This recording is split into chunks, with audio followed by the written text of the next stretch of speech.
Sa gawa ng relief operation ang mga tauhan ng Orani Municipal Police Station para sa mga pamilyang labis na naapektuhan ng habagat at mga nagdaang bagyo sa kanilang nasasakupan. Yan ang balitang hatid ni Patrolwoman Janice Bulahaw.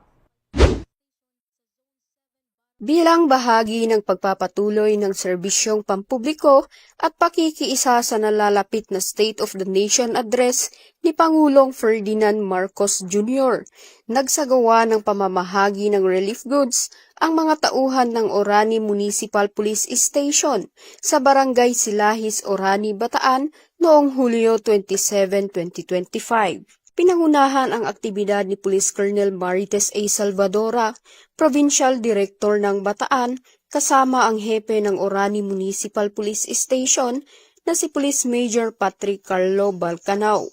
Katuwang ang mga opisyal at voluntaryo ng barangay at ang local government unit ng Orani sa pamumuno ni Mayor Honorable Antonio F. Arizapa Jr.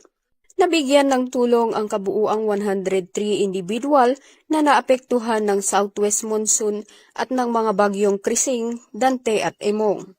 Ang naturang inisyatibo ay nagpapakita ng sama-samang pagtutulungan ng PNP at LGU upang maipahatid ang agarang tulong sa mga nangangailangan at masiguro ang kapakanan ng komunidad lalo na sa panahon ng sakuna. Patuloy ang pangakong serbisyo ng Orani MPS at ng LGU sa pagbibigay ng suporta sa mga mamamayan tungo sa ligtas, maayos at matatag na pamayanan. Mula dito sa Gitnang Luzon, ako ang inyong PNN correspondent, Patrolwoman Janice Bulahaw, alagad ng batas, tagataguyod ng Balitang Pulis.